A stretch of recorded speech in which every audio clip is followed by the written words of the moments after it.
Hello everyone, I would appreciate a subscription and a like, and let's get right to the story. In various threads, Anons have complained about their poor memory, saying that they can't remember certain moments in life, as if everything is foggy, as if it didn't happen to them at all.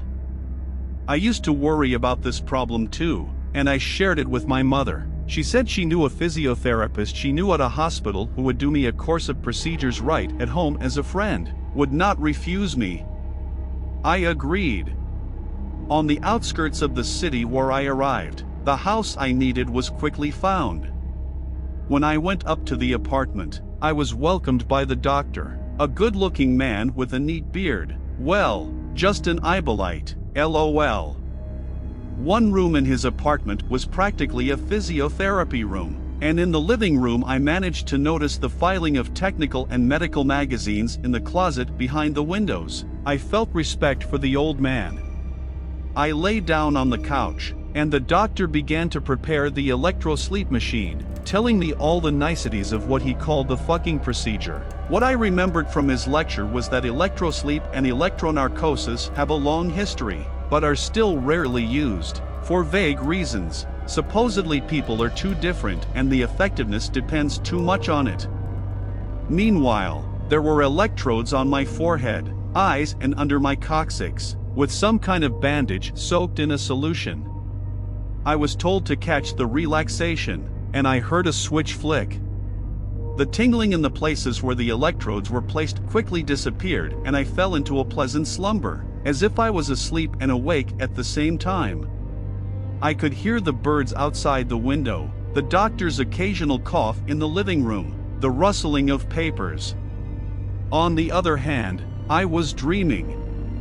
Vivid and realistic images of partially conscious dreams. Here I was flying, here I was embracing a naked beauty and having a powerful hard-on, and here I was walking through the blue-green alien jungle in a futuristic spacesuit. Dreams intertwined with reality, blurring it. When the doctor finally turned off the machine, I was really asleep, the bandages under the electrodes dried up and I passed out in normal sleep. He woke me up and, with a chuckle, told me to go home to sleep. I thanked him and got dressed. I didn't feel great, but the doc said that was only for now.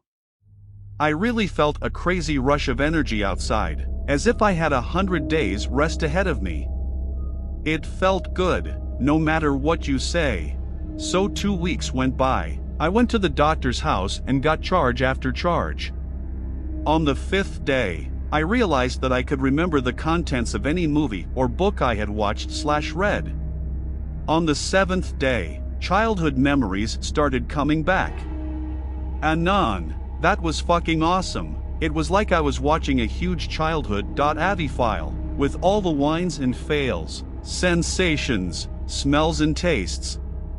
Of course, I was interested in the phenomenon of electro-sleeping. The first concern pricked my ass when I couldn't find any reviews of those who had experienced this procedure with similar sensations to mine. Without thinking long, I informed the doctor, to which he informed me of a fact that caused my anus to experience another sensitive jab of anxiety.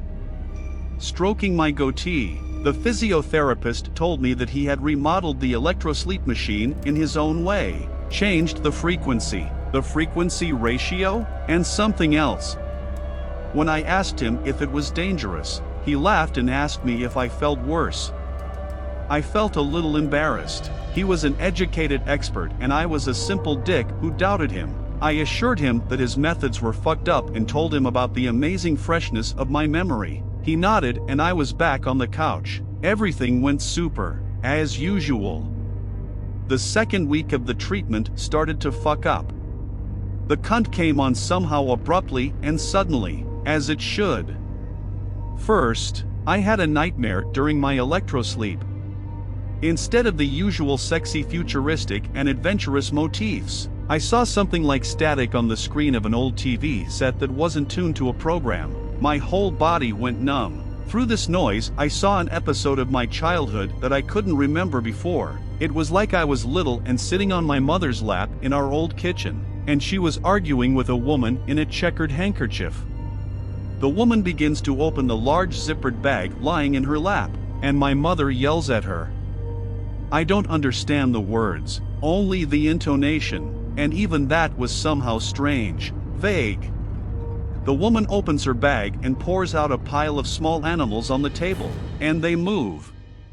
They have eyes and mouths and fur, but they're not kittens or dogs. They're all wheezing and snapping. I yell. Horror rolls over me and I hear my mother's voice, a monotone, escalating scream, vidit.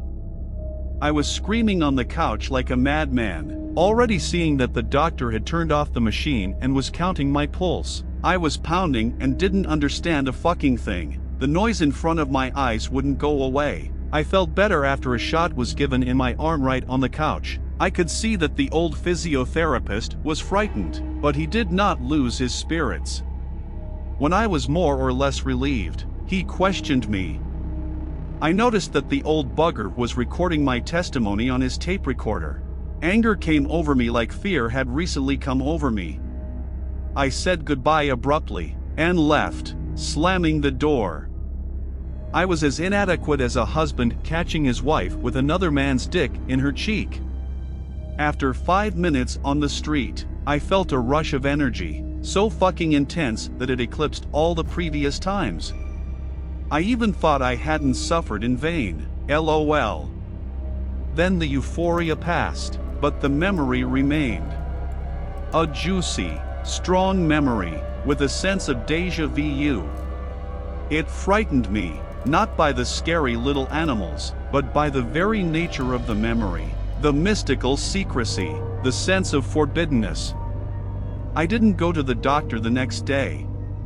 He called, my mother picked up the phone, and after talking to me, she told me that the machine was broken for a long time and that I could no longer go. I grinned and realized that the doc had made up an excuse. I didn't sleep at night. I was watching TV in the kitchen. My mother came in and started telling me to go to bed, and I asked her about the woman and the animals. If I hadn't felt the irreparability of my actions before that moment, now I did. It was as if she'd been kicked in the ass. She sat down and began to talk. She told me that as a child I had been plagued by hallucinations so frightening that even the stories about them from my lips sounded to adults like the most creepy, and that I myself had been driven to breathlessness twice. I was treated by doctors and psychics, but there was no effect and I was prescribed hypnosis. Hypnosis suddenly helped and I forgot the whole infernal fuck-up, and now I remembered and she was afraid it would come back again. I couldn't help the feeling that she was lying. After telling her I was going out for a smoke, I got off and took the bus. I drove to the doctor's office and remembered. On the night bus, I remembered scary things. I remembered incomprehensible, transparent creatures living in the house. I remembered being fed human flesh, my mother killing my father, people coming in from the walls and going to the floor, my dead father sitting in the yard on a bench. How? A lot of things. Nonce. No point in listing them.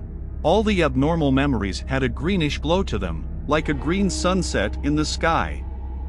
They were also very real, more real than reality. I arrived at the doctor's at 1 o'clock in the morning. He opened and started apologizing, saying that the transistor in the machine had gone into avalanche mode and chaotic impulses were being fed into my brain, modulated by white noise, that he was asking for forgiveness. The old man was afraid. I nodded, and then I kicked him in the stomach, and when he fell, I crushed his throat.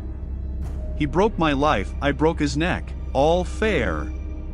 Now I'm sitting at his laptop writing my story. It's getting light outside the windows, but the light is a little green and I feel bad. I feel like this is the end. Nonce.